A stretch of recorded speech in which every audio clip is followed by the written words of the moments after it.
Yo, what's going on? What's going on? It's your boy LP82, and I'm back with another episode. Well, we're back. I'm sorry. We're back with another episode of Turn the Hymmd Up, along with my co-host, Untitled, aka WORDPLAY. And of course, we always gather to do an interview with an up-and-coming star. FTG Trap. FTG Trap. Yes. Thanks This man has a lot going on. He has music. He has production. He writes songs. You do everything. This man is a Renaissance man. He does everything. Right. So I want to say thank you for coming to the podcast. We appreciate it. We're gonna do what we do and introduce him to the world. Or he's already been introduced to the world, but let's get him out there. Let's get him shine. Everybody, please like, comment, and subscribe. I appreciate you guys. Let's get into the interview. Yo, what's going on? What's up, sir? How's it going? Oh, man. Blessings upon blessings, man. I can't complain at all. Yes, sir. So first and foremost, thank you for coming out. Thank you for being with us. I appreciate it. Man, thanks for having me. So me and Tig, we talked about this. We talked about the what pissed you off this week, right? Okay. So we talked about it, and he said, though, we should do something positive with it. So, but the reason why I said that, because I do want to bring it up, but I kind of want to have a little context. So if Terrence doesn't, say something or whatever, just know that we talked about this before. Okay. Yeah, I got something that pissed me off. Okay, cool. Perfect. So we all on the same page. We're all on the same page. Yeah. So, all right. So this week, what pissed you guys off this week? For me, my weight bench. I was trying to fix this weight bench, man. I'm talking about hours and hours trying to figure that out. That was just frustrating, pissed me off. I'll say that. Like trying to put it together? Yeah, putting it together. Oh, shit. All right, so Tick went first, so we can do this in order. You'll be next. So what pissed you off this week, if you can think of anything?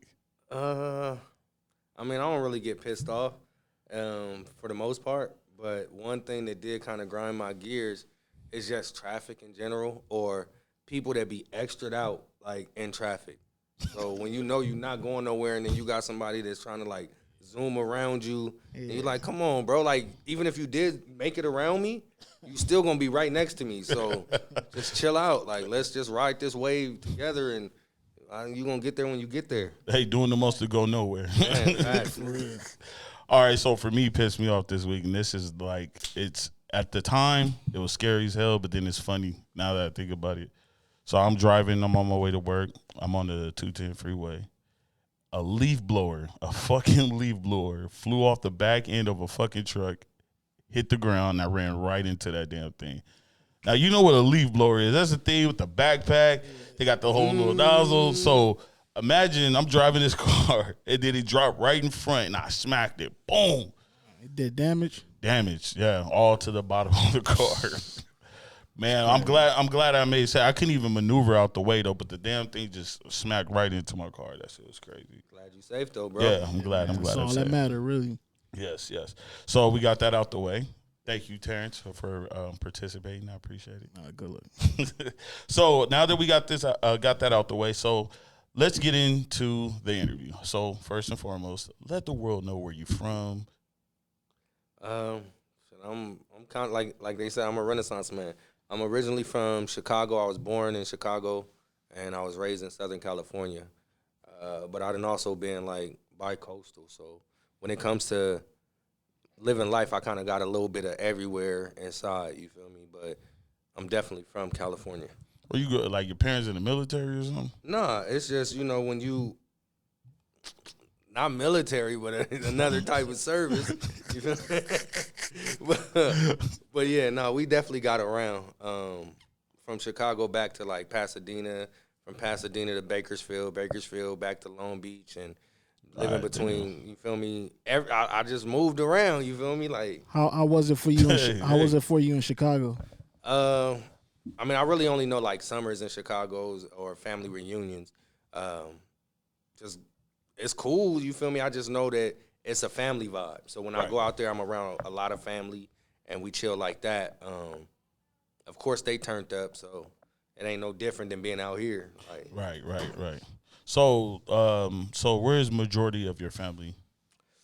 It's kind of like an even break right now. Like you got California, Chicago, and the South.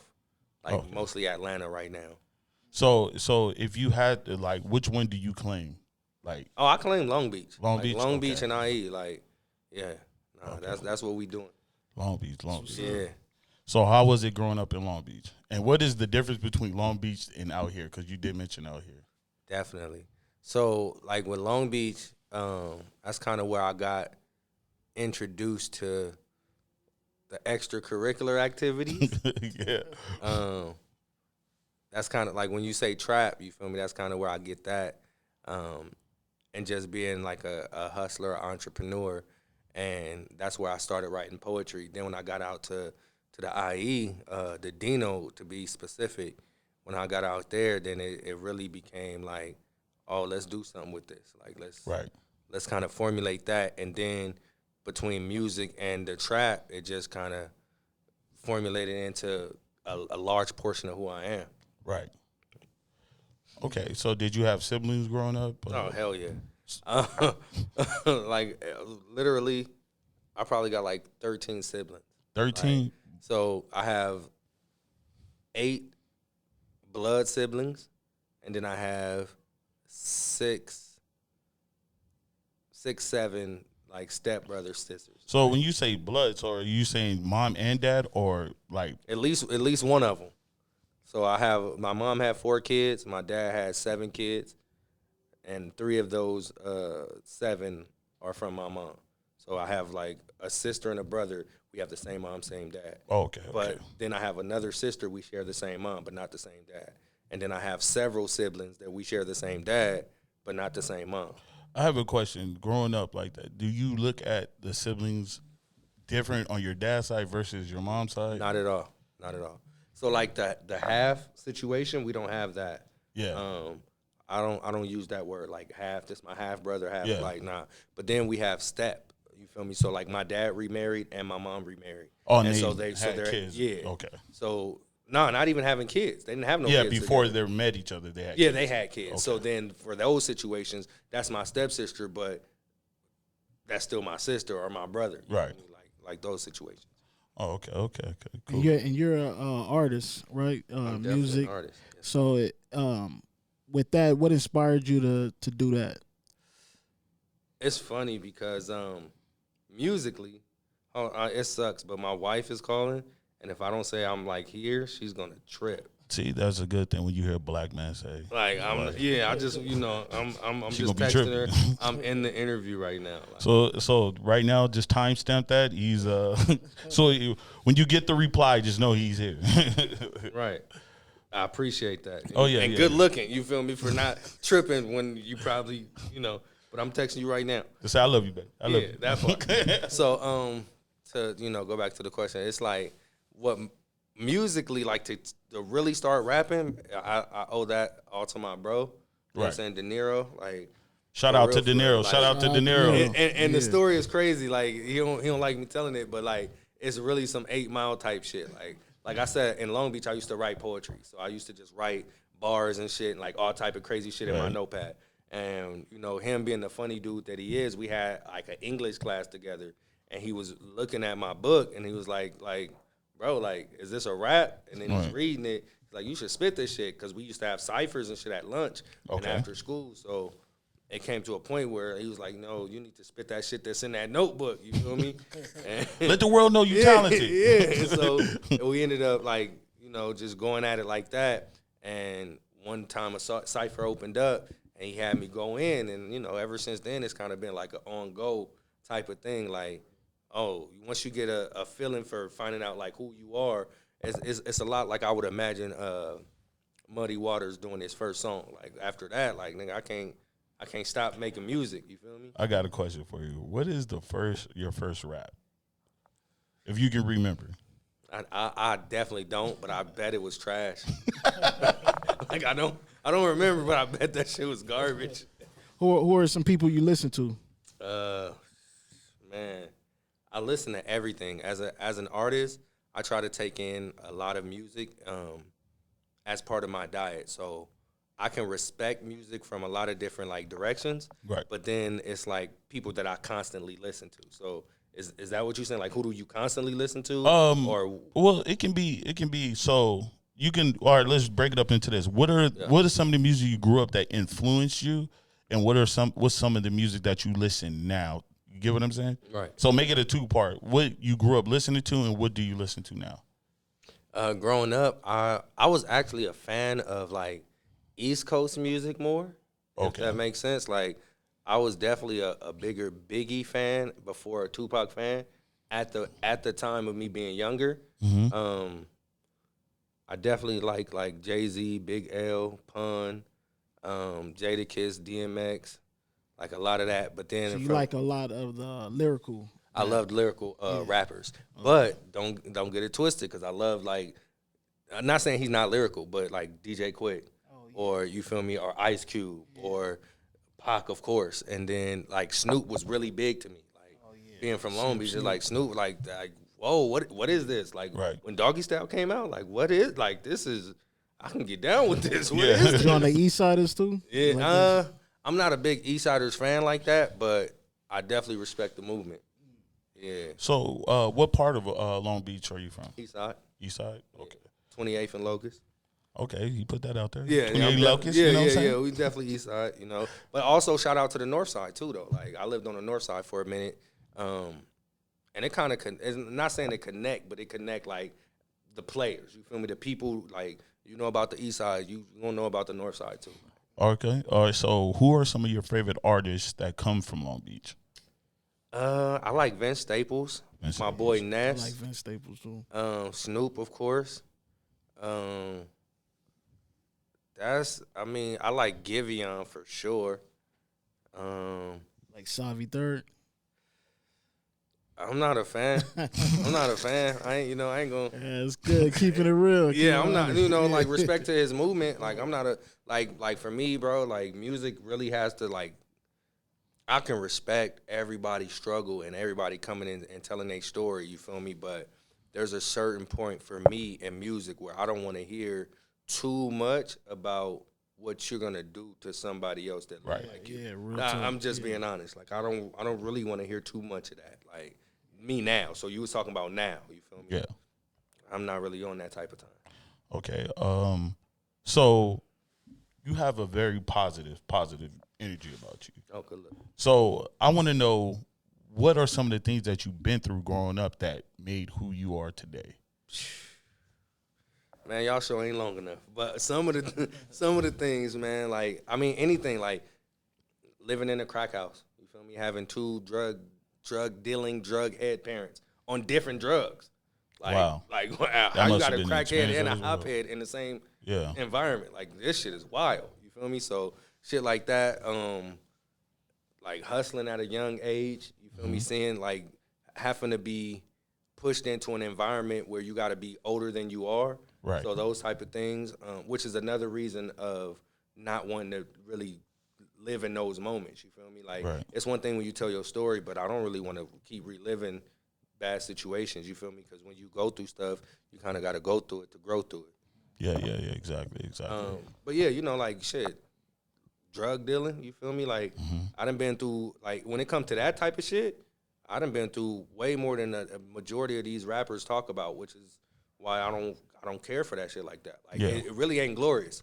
Right. It's really a bad time. You feel me? Like between what you're actually doing to people and then let's say you have a good 10-year run and then you get knocked. Chances are you're not getting knocked on no petty shit. So you're going to do that 10 on the back end or plus where you're doing 30, 40, you feel me? And in the feds, they charge you by the month. So you get 300 months to life. You feel me? Like they out here playing, like they not playing with people. So I don't really play those games when it comes to music like that no more because what you put out into the universe come back. You feel me? So you got to be real careful what you putting out through these waves. Man, like you really got to be careful. Like the tongue is way mightier than the sword. So what would you say your style is? Like, are you more like lyrical, more, like what would you say it's like? I definitely like lyrics are very important to me, but now I'm really on some trap rock shit. Like I'm on some rock and roll shit. Like I'm on like just really creating my own genre. Like Right. I'm not really too concerned with what everybody's done. But growing up, I was definitely a lyricist, and then for a large portion, within like the last 5 years or so, I've been on like melodies and stuff like that. Right. So I do know this all cohesive. Like music is music, and the better you get at blending everything together, Right. the better you're gonna be as an artist. And then as a writer, what I like may not be what you like, and vice versa. So then I gotta tap into who you are as a person or as an artist, and get down with your vibe. And then by doing that, it becomes a part of my vibe. Right. So when it comes to writing, like you said, you've written for yourself and other people as well. Right. When it comes to that, has there ever been a situation where an artist try to give you too much input to what you're writing? Yeah, but yes, but when you're like it's a job. You feel me? So if somebody's paying you to write what they want you to write, then that's kind of what you do. Yeah, Like it is what it is. Yeah, like I can't really be complaining. Like you're gonna get a hot track, and it's gonna be what you wanted. But I'm gonna give you constructive criticism. Like okay, and then it's all about being creative. So it's the way you come about saying what they want. They may want something specific, and then you finesse it a certain way. It's perfect. Or they may have something that you can't really like. That you may want to change it to this. And most times they're like, yeah. Every so often they'll be like, no, I want you to say this. I'm like, well, you're going to be the one saying it. Right. So if you can make it work, make it work. Right. So for those out there that are writers and stuff like that, that are, that's their dream, to be a writer, to soon become an artist, how does a person approach becoming a writer in the industry? So from personal experience, it's been like a lot of people that I've known for years, 20 years, maybe, Right. and two family members. So between them two, they put me in like writer camps and such and like things like that, to where I meet other artists. Then there's even apps for it now where you can submit music, and you can submit music to like TV shows or different like Netflix, Amazon. Like, Right. man, listen, it's bread in it. So Outlets for that. man, it's a lot of outlets for it, but you kind of got to know what to do. So I think that it's really important for people to you can Google how to submit a song to IMDb, or how you feel me, like we're living in the age of technology as far as that go. But writer camps are really big. So shout out to Cuckoo Sounds, shout out to Kiva, shout out to I Am Press Play, shout out to Whack 100, shout out to, you feel me, everybody that's put me in a position to write for somebody or do something for somebody, and then you just take your preparation that you've been practicing for all this time, and then you utilize that in a situation that comes about. It's like you've been training for the Olympics, and then you get your tryout. You feel me? Like Right. The longer you do music, you're gonna come across somebody that knows somebody that knows somebody. You Yeah, know? exactly. So that happens a lot. You feel me? You just have to really know how to execute those type of situations. Yeah. And then again, submitting your music to certain places, and then people they'll shoot a look back, and then be like, oh, well, do you have something that sounds like this, or do you have something that sounds like this? And then when you do those type of things, then they'll be like, I want you to meet up with this guy, and then you go meet up with this guy, and he's Britney Spears' cousin, and they write for somebody else. Like, can you get down with that? Like, Never know the connections. you never can really come know. across. So, and then one thing I learned young is you treat everything like an interview, like a job interview.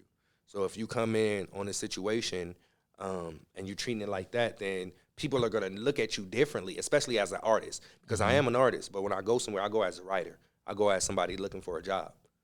So my attitude and my demeanor is gonna be totally different than somebody who's coming in on some, I'm already that.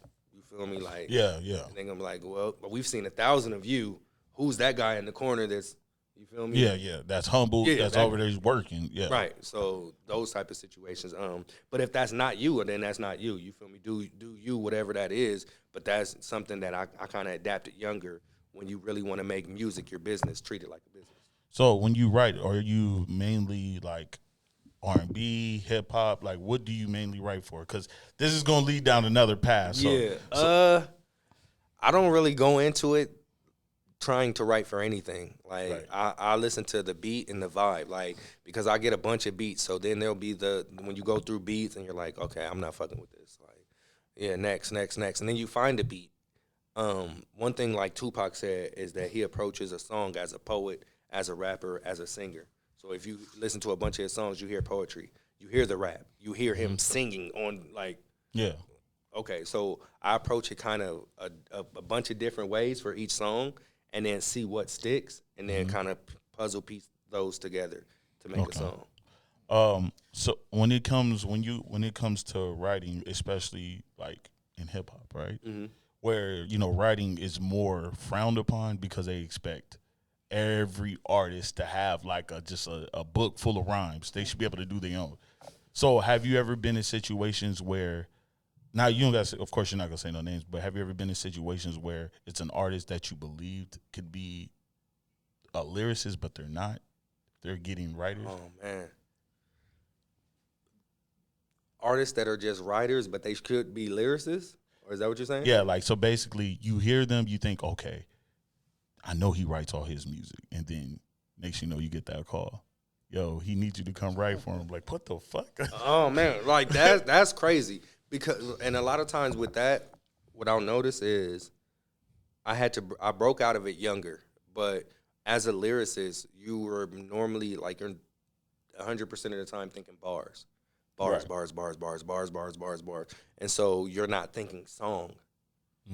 So when you get that situation, and then some people know music though, but like, let's see, when you get that average artist, they're going to be thinking bar, bar, bar. And then when it's time for a hook, they have nothing. Right. And or they was like, just take those 2 bars I had, and like that can only last so long, especially in this day and age.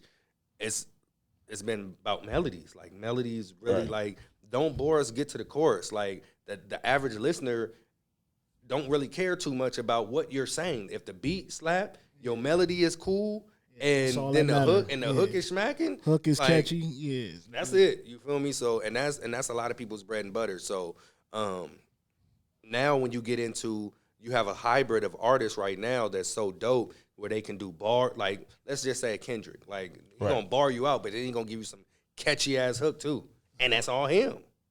Or you'll have, you feel me, like saying that he write everything by itself, but that situation. Or you have like a J. Cole. There was a transition from bar J. Cole to song J. Cole.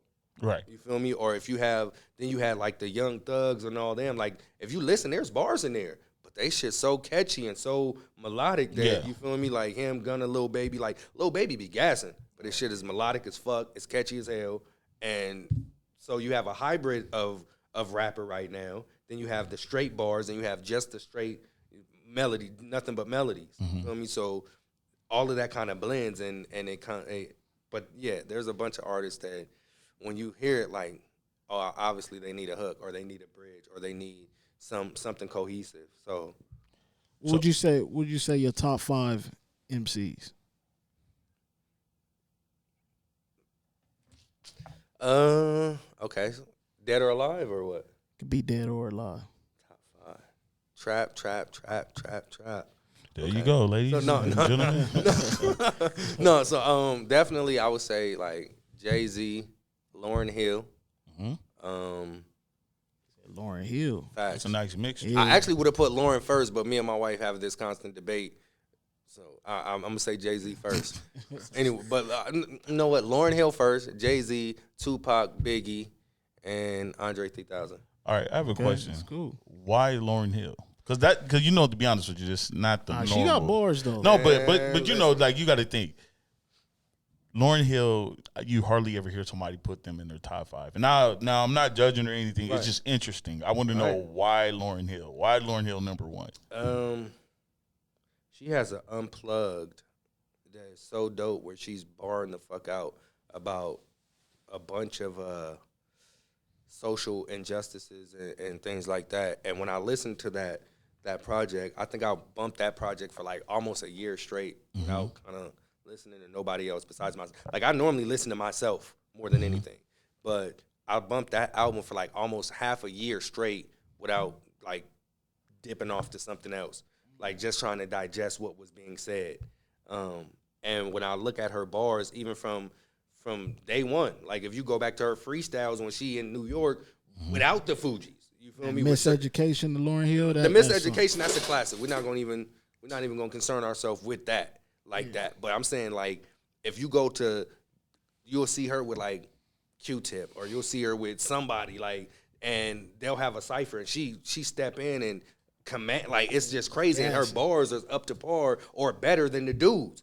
Right. And so from that, like I was like, oh yo, and she's saying something. Like I used to be an Eminem fan. Like most everybody was an Eminem fan at some point.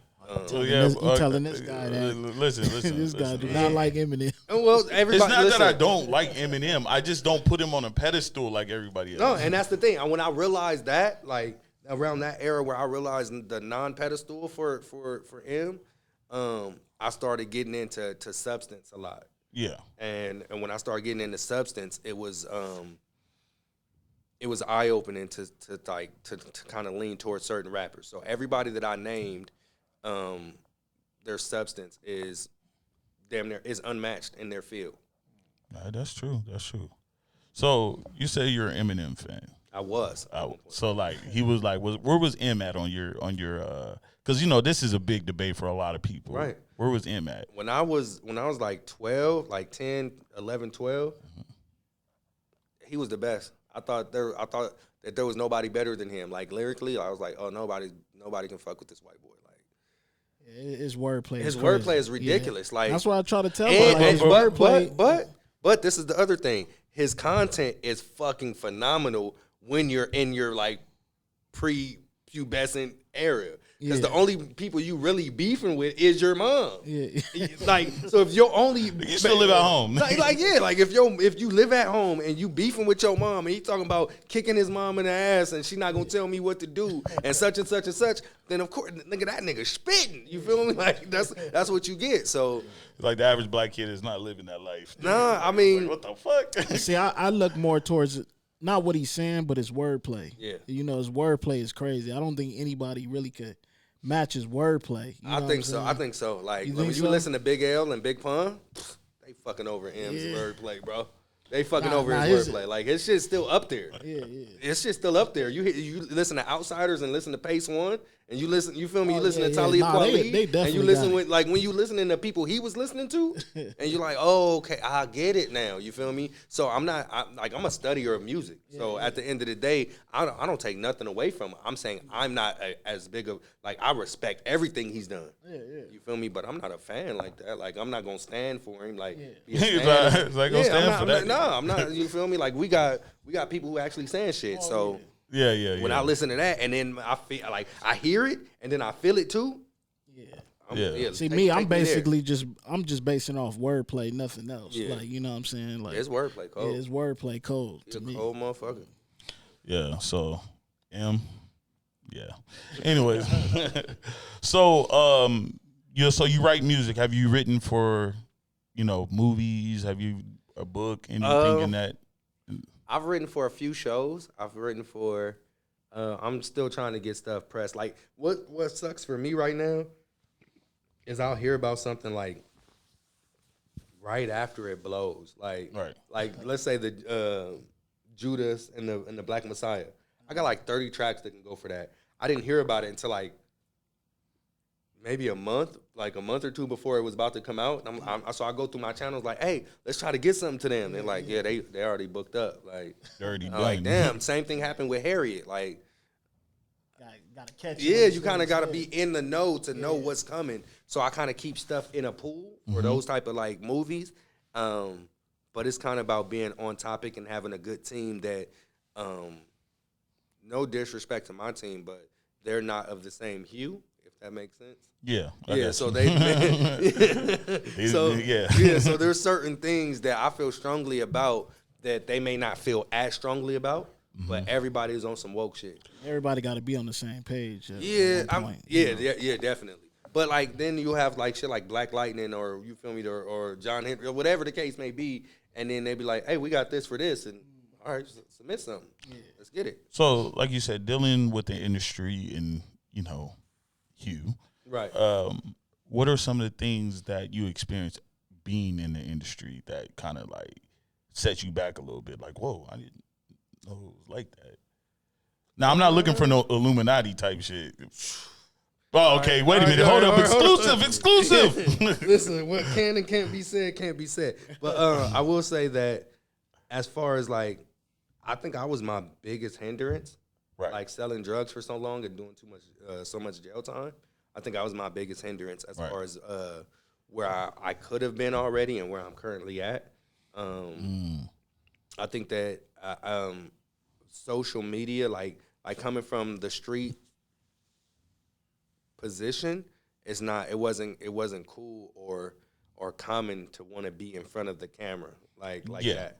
You feel me? So I think that when social media really popped off, I could have utilized it way better if I wasn't in the lifestyle that I was in.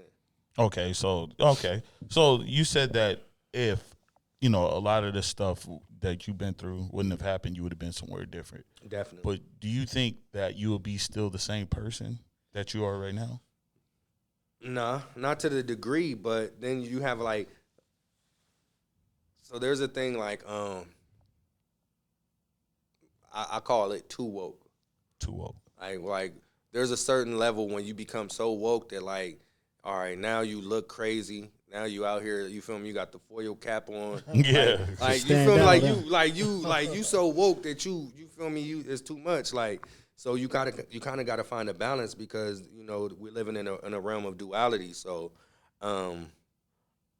although I love the things that I know, everything that you know, you may not want to know if that makes sense. Like bro, like it's not.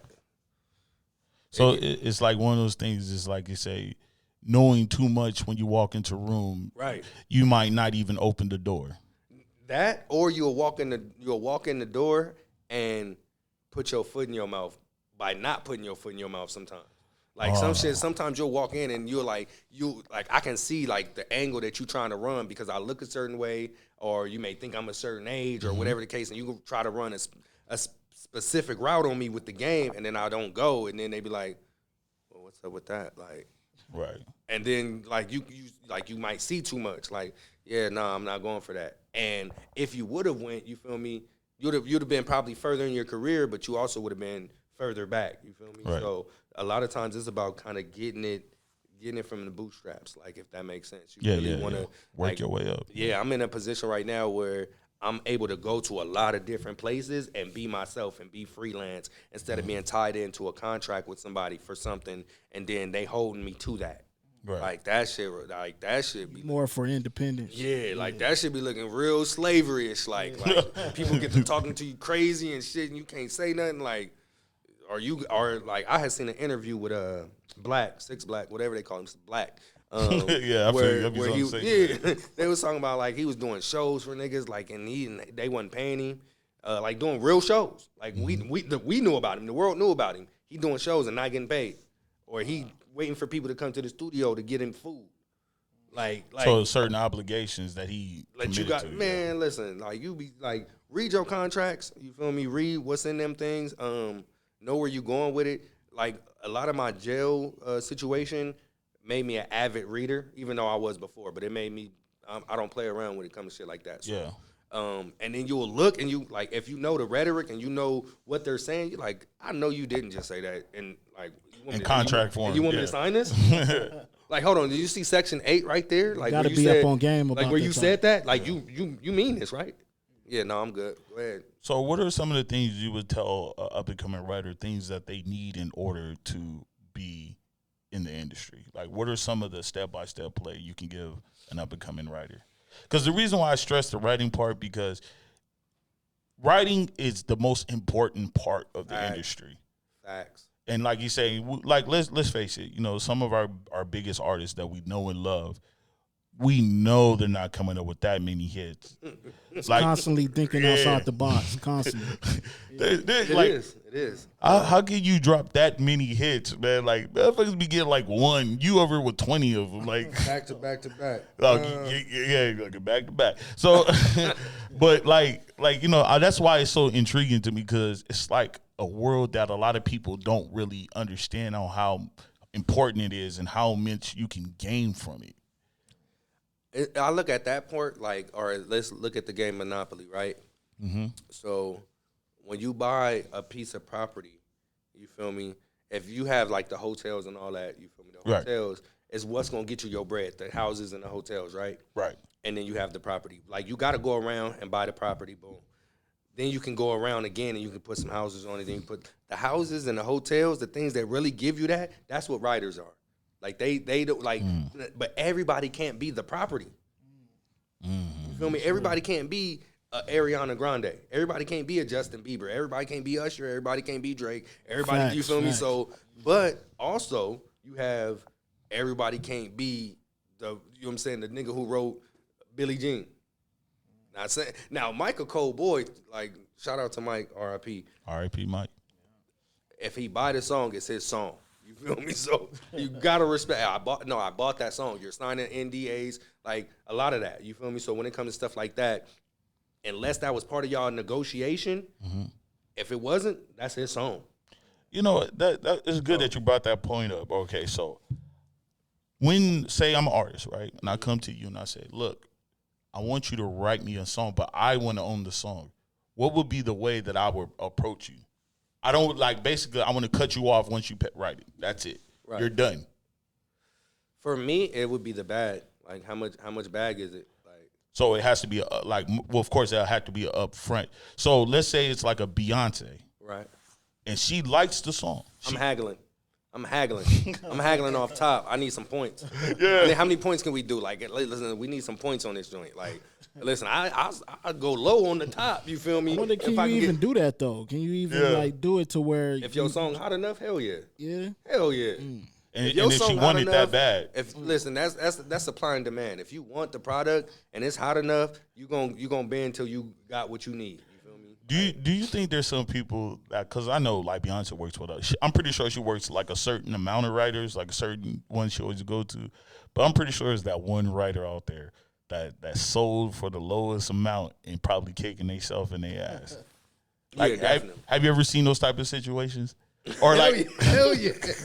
When it comes to writing, when it comes to beats, when it comes to all kind of shit, because like music is such a fast sport that you don't know what's gonna hit. You feel me? Like you may think something's gonna hit and it tank, and then you may think something's gonna tank and it blow up. Like I was watching a documentary about the guy who wrote was it the Girl Is Mine or whatever for Michael Jackson. Like he wrote the song 30 years prior to that for somebody, like for some rock group or like country group. Never took it.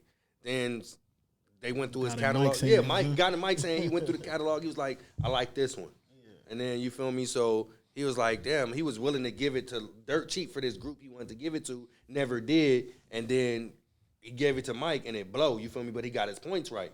He good for the rest of his life. Oh, yeah. so all you need is one hit. Like technically, if you got your stuff together, all you need is one hit for sure. What as a writer, yeah.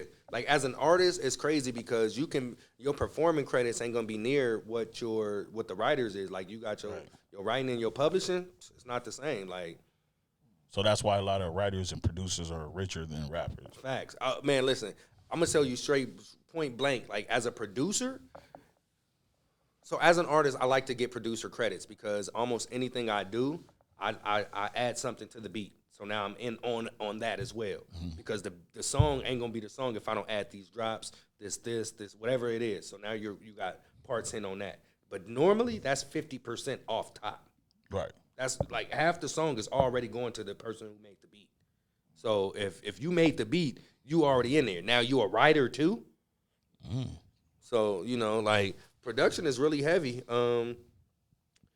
It's really heavy. Like music is like, it's an all-in sport, bro. Like I used to say in high school, like, rap is my sport. Like right. I mean, I can play a little basketball. I can run with a football. Like I'm not really amazing at any of that, but I could do it. You feel me? And then when it comes to music, I'm like, I'm all over this because it's you gotta use your brain. You gotta use your brain, your talents, your skills, your interpersonal skills. Like all of it, it comes full circle with that, and it was something that I always felt about. So. Rap music being my sport. What do you think of the state of hip hop today versus when you was younger? Like what do you think of this? How the state of hip hop is in today's generation? Hip hop, yeah, or rap? Oh, okay. So to rap, I say two things: it's all bad and it's all good. It's all bad. It's all good. Like it depends on where you like. It's perspective right now because we're at a point in music where anything can go. Right. Like, and that could be good or bad. Like, if you want to sit around and be like, oh, these bubblegum ass rappers is doing they shit, and then you a hardcore gangster rap, you feel me? But hardcore gangster rap is really in right now too.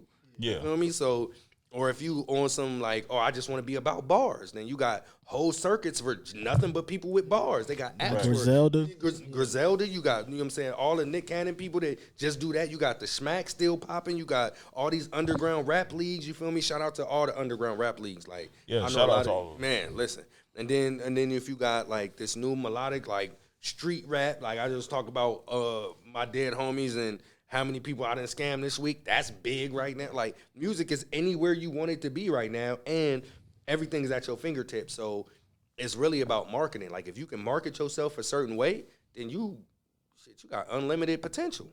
Yeah, that's true. Like, this shit can go right now. Yeah, that's right. So what? So who are some of the? I wouldn't say artists, but producers. Who are some of the producers you've worked with?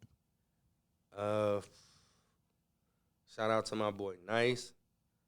He did this Change Lanes for Game and Tyga. And that's my boy. That's like one of my favorite. Like, he produced a majority of my shit. Shout out to my cousin, I Am Press Play, 100 ENT. Shout out to Daytona. Shout out to Tone Trump. Shout out to, man, listen, it's so many. I mean, I was just in the studio with Ty Dolla $ign's team. I don't got nothing with them just yet, but I got some shit coming. And then we got, shout out to Grammy season. I know I'm missing a bunch of people. I'm sorry. Like, good, you got shout out to connections, Scums Beats. Shout out to, you know what I'm saying, Tantrum. Shout out to, you feel like I'm gonna miss so many people that are gonna be upset. Like, I'm sorry. Like, I'm just trying. You feel me? Like, just put your face to the camera. If you ever work with me, shout out to you. Yeah, shout out to you if you know we work together and we got some shit that's about to drop. You know? That's good to work with those people and get that experience too. Yeah. You know, that's real good, man. Yeah, real talk. So you said now your music is you're more into the rock, right? I'm definitely branding my own genre, like trap rock. I'm trying to make that specifically me, like as far as that go. But there are other artists that have dabbled in rock. You feel me? You got the Juice WRLDs and the Trippies, and like I don't really do nothing like how they do it, but I can respect what they did. You feel me? I love that. Like, but I'm like a big Rage Against the Machine head. Like, I'm okay. You feel me? Blink 182. So you're more like punk then, more like punk rap. I can't say that, like, because the Gorillaz ain't punk. That's more pop. You feel me? But I fuck with them heavy. Or Nirvana, like, they may have been grunge. You feel me? Like, so it's like I just kind of. So growing up, like, I really kind of flipped between mainstream, like, rap, gangster rap, hip hop, and then alternative rap, like rock. Like, that was my shit. Like Limp Bizkit, Korn, you feel me? Like, that shit, Sublime, like. Oh, yeah, So when you come in, like, that type of stuff, but shit, I bump some Alanis Morissette, you feel me? I bump Blink 182 for sure, Semisonic, like, I don't. And I imagine you're versatile, being that you have an ear for all this different music. Right. So I know you got some bars. Man, listen, I got some shit, you feel me? But yeah, I'm really trying to push the trap rock right now, because I feel like it's something, like, the energy behind it is something that's needed. It gives you that, you know, that turn up feeling without the ruckus of, oh, I'm gonna kill you though. Yeah, because I know that has to be important. Because, like you say, what you put in your songs is what people are gonna. Yeah, expect. I got 2 little boys, man. I ain't, you know, I'm not even in on that right now. Like, yeah, you gotta think about that. Yeah, like when I hear, like, what was big to me is I heard a lot of people going hard on Meg and Cardi about the WAP.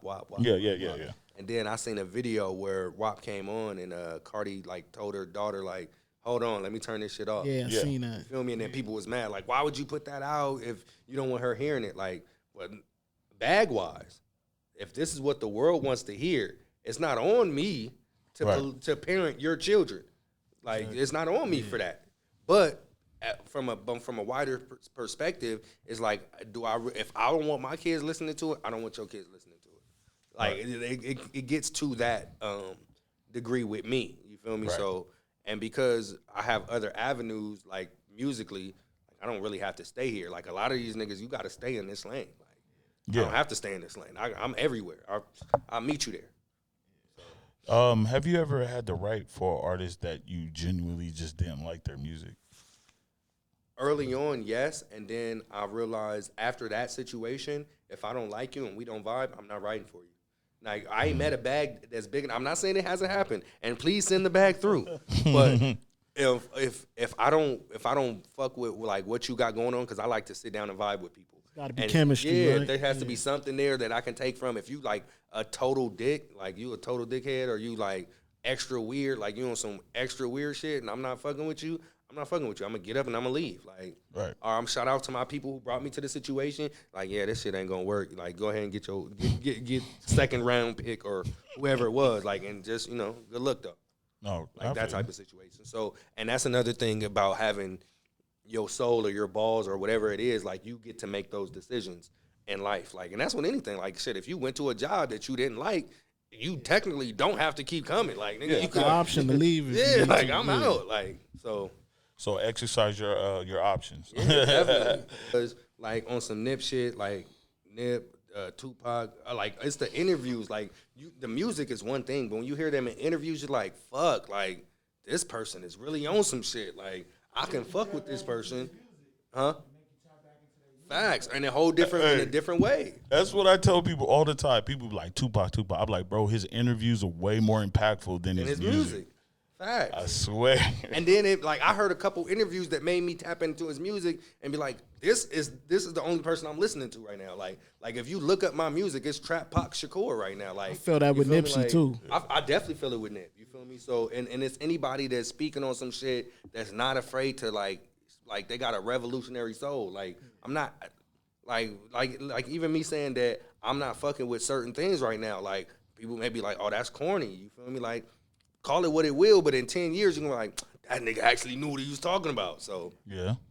Sometimes you got to be the Steve Jobs. You got to be the outsiders. It's good to be ahead of your time too. Thanks. Hey, so is there anything like any sound that you see? We may not see it right now, but is there any sound in the industry or about to come through the industry that a lot of people are not on right now that you can see becoming something bigger? Yeah. Music with substance and total bullshit.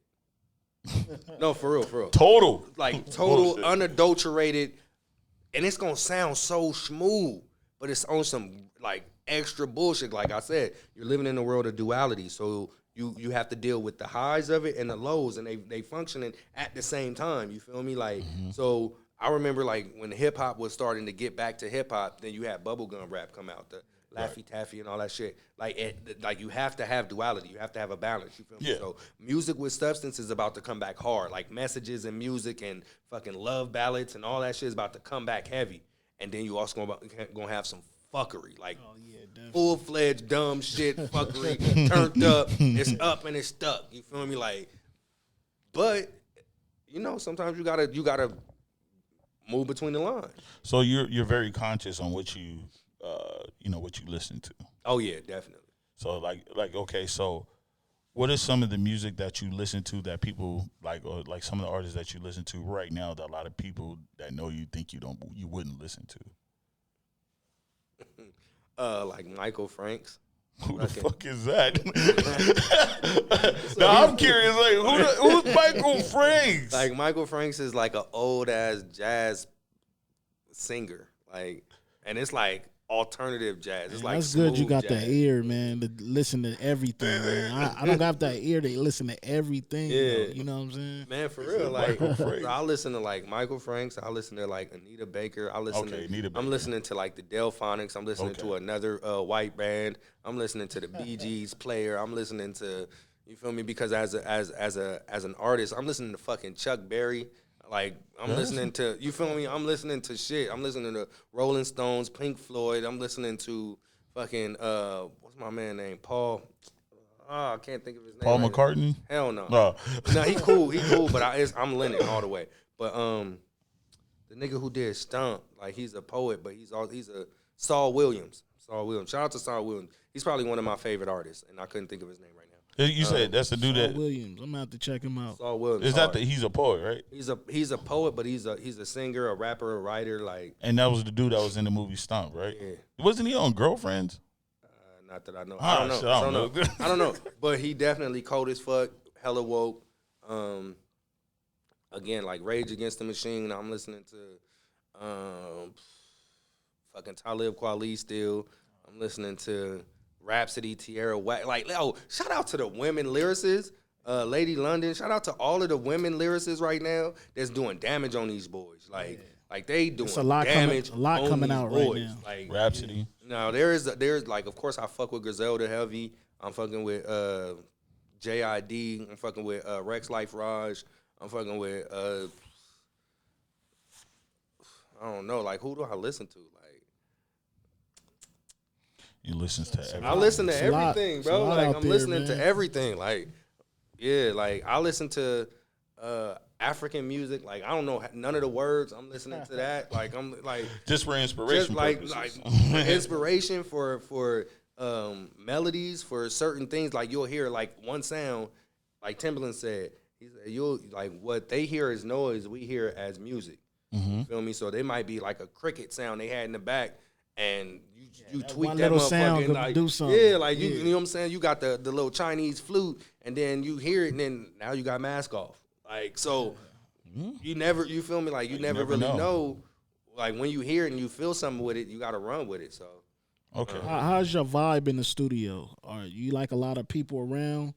You know, that type of atmosphere. You like to be kind of solo. What's your vibe in the studio? I'm good with both, but I prefer an intimate setting. Like anything more than like 10 people, it gets me into like, oh, I'm working. I'm just working. Like when I have like 10 or less, like in a big studio and there's 10 or less people, then it's kind of more intimate, and I can get a better vibe. But usually, if there's a lot of people, I kind of go off of mingling. Like I'll go mingle with everybody for a little bit and kind of get their vibe, and then I'll kind of put that into the song. Okay. So it goes either way.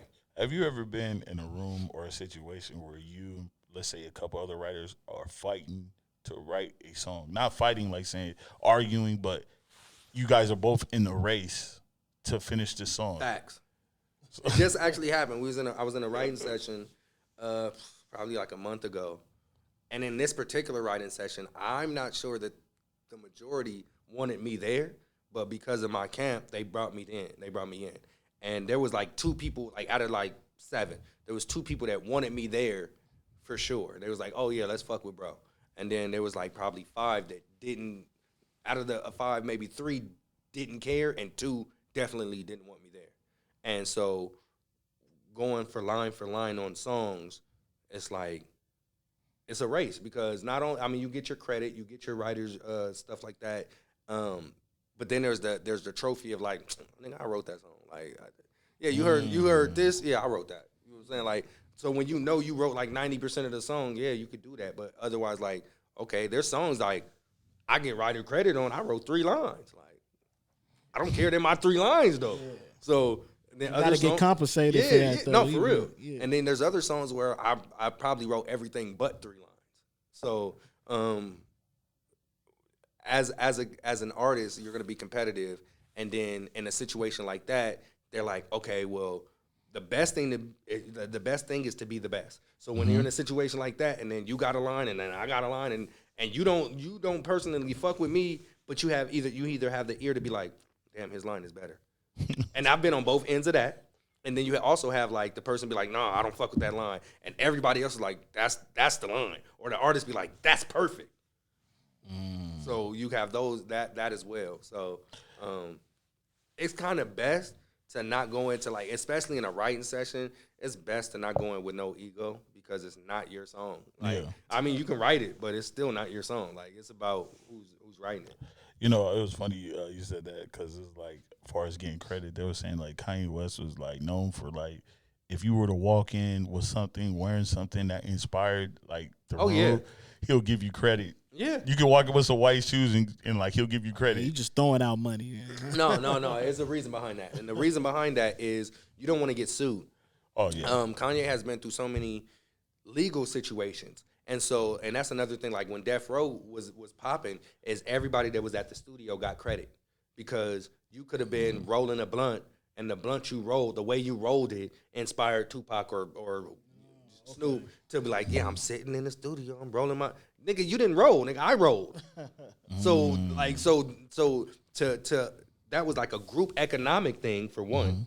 So that's big up to them for that. And then there was also the fact of I don't want to be sued for that as well. Because I'm like easy say, you know why he rapping like that? Because I'm the one that poured him his shot. Right. That got him drunk. And he had said, How do they determine how much you get from pouring up a shot or something like that? I mean, I think there's I don't know I ain't gonna even speak on that because I don't know, but I will say that if you there, especially in those type of situations, you was getting some bread. As long as you help with the process, right? You part of the process, you getting chipped off.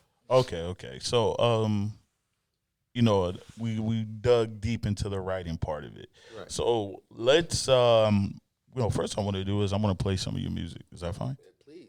All right, so first I'm gonna play the song that I heard and that I liked. So let's get it.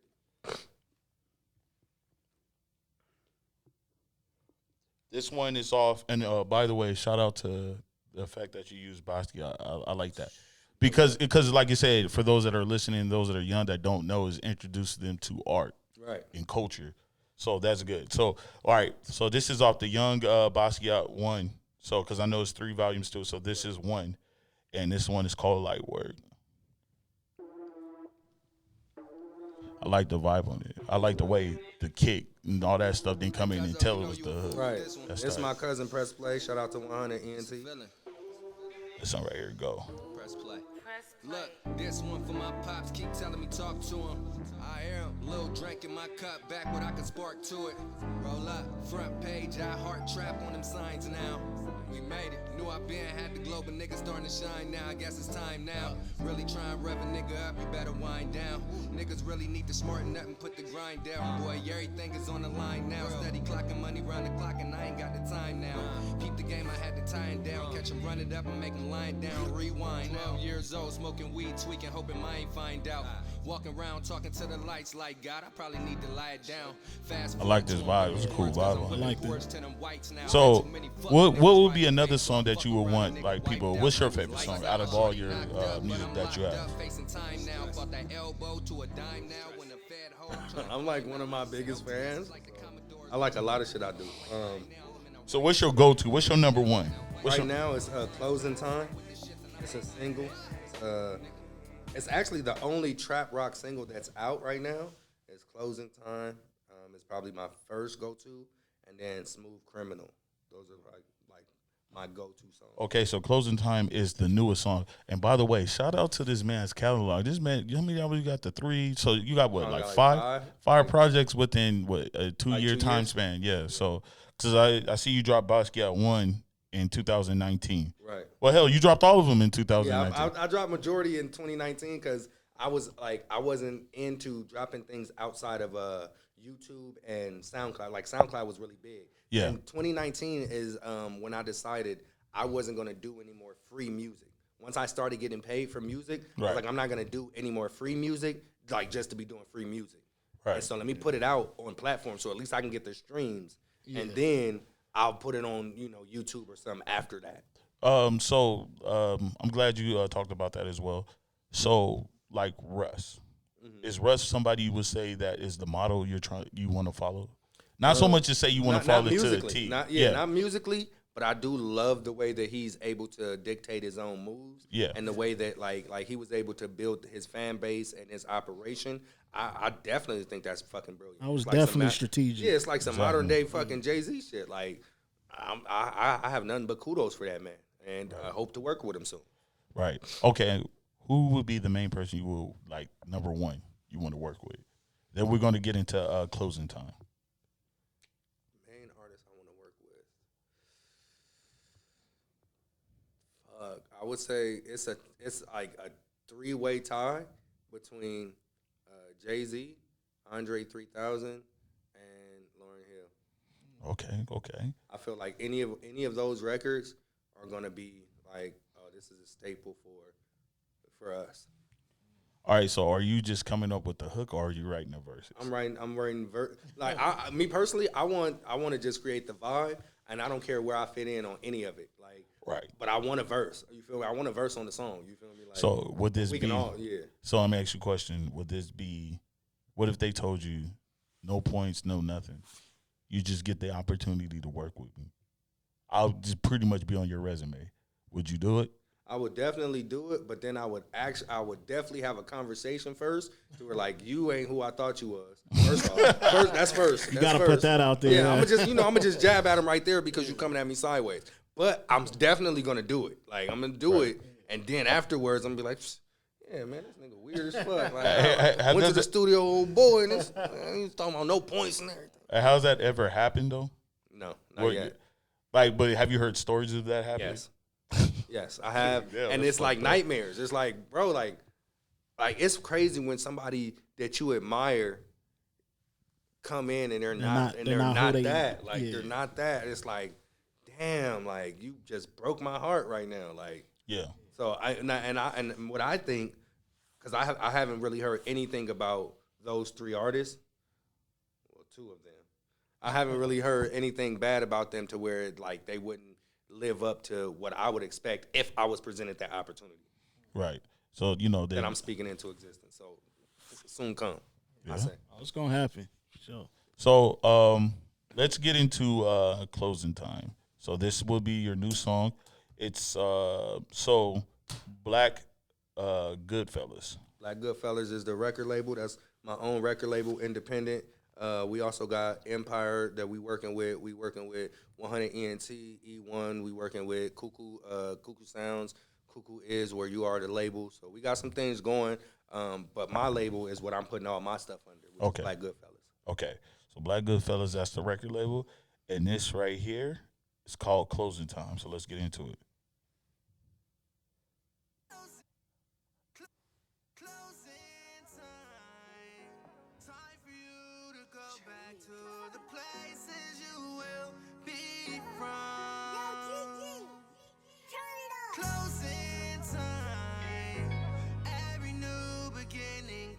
From some other beginnings, and I'm heartbroken when I look at you. I can't even lie, I'm shocked like Pikachu. Black and yellow Rory when I pull up, what you think I do now? Started at the bottom, I'm the dude now. Love me, then you hate me, then you love me, I'm a fool now. Closing time, open all the doors up and let you out into the world. So what would you say is the inspiration behind this song? Got real creative on this, man. Yeah, real talk. It was really like one of my favorite alternative rock songs is "Closing Time" by Semisonic, and I really was listening to that song with my son. I was actually like cleaning up, like cleaning the kitchen and the living room and everything, and my son just kept saying, "Play that song over, play that song." And mind you, he had never heard it before. Like I had got into one of my music bags, and I'm listening to everything, and I played Blink-182's like something. I don't remember which one it was. And then I played this, and he asked me to play this song 10 times. Never hearing it before. And so I said, you know what? I got to remake that song. Okay. Yeah. And then once I did it, he told me to play this shit back about 10 times. So we're gonna play one That's more good, time. because that sounds completely different from the one we heard before Right, that. right. That's good when you could be versatile like that. So the song before was off his first, and this right here, your It's first just a album. single. This is just a single.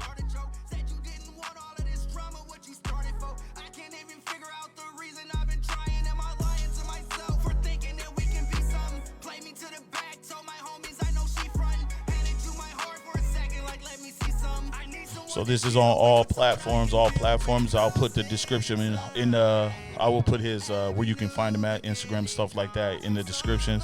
So please check out his music. Tap in. So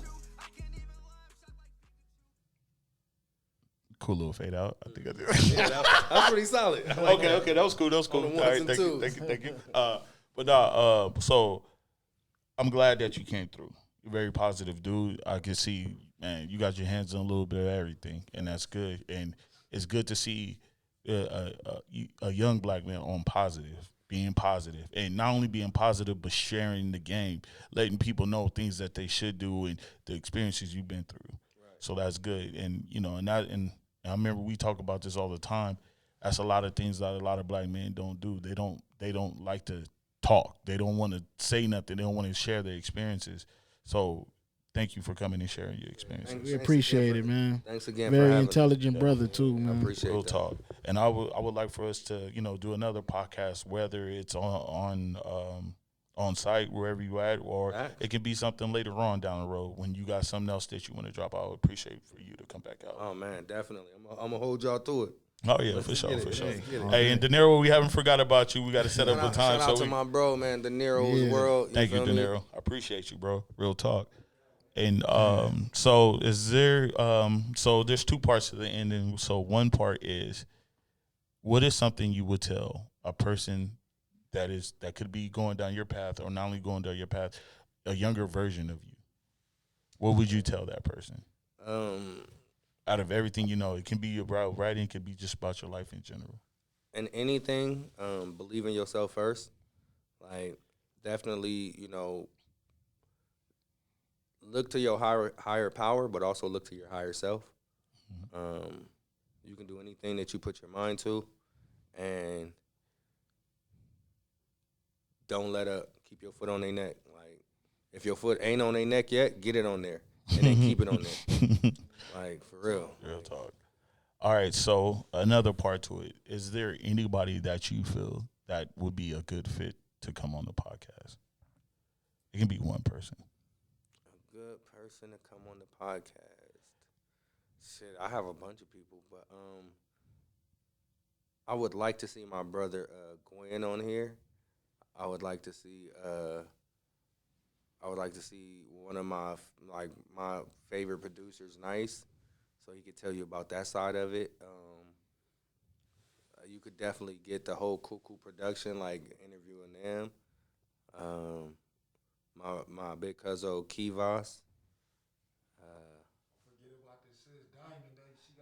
Yeah, once like with her, it's y'all gonna need a whole week for my wife, man. But I definitely would want her to get an interview.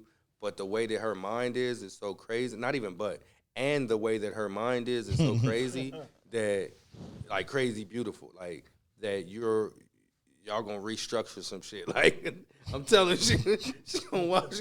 It's like, man, like, it's like when you meet somebody like Prince or something. Like when you meet certain people, it's like, that's why I had to marry her. I'm like, you're not gonna, like, listen. You're not gonna give me all that change in my life and walk away. Then walk away. Fuck that. So you can go glowing up everybody you touch. I need all that glow. So yeah, definitely wifey, man. Shout out to Diamond Alexandria. Shit, I would like to see my son on here too. I'm not even gonna hold you. Pharaoh, he's a nut. Like, how old is Pharaoh? He's 4. Oh, shit. I'm telling you, this boy crazy. Like, he's out of this world. I'm telling you. So, but yeah, we're gonna try to get Gwen in here once. I know he's on tour right now with Hilarious Omar and or Hilarious Jess and Omar Terrell and all of them back in Baltimore. He's from Baltimore originally, but shout out to Watts and Backstreet for the, what I'm saying, for Lil Bro. And anybody that bro tell you to bring is good money. I'm telling you. Okay. We appreciate you, man, and anytime you want to come on, or you're more than welcome. I appreciate that. Thank you. And let's because I liked. So we're gonna close it out with your new single. Yes, sir. So let's get back into it. Closing time. Thank you, fella. Thank you, bro. I say fella. Thank you, bro, for coming out. We appreciate it. And please, we're gonna put everything in the description so you guys can find his music. And once again, I appreciate you for coming out. Thank you, sir. I appreciate you. Appreciate you. Let's get it. And we out.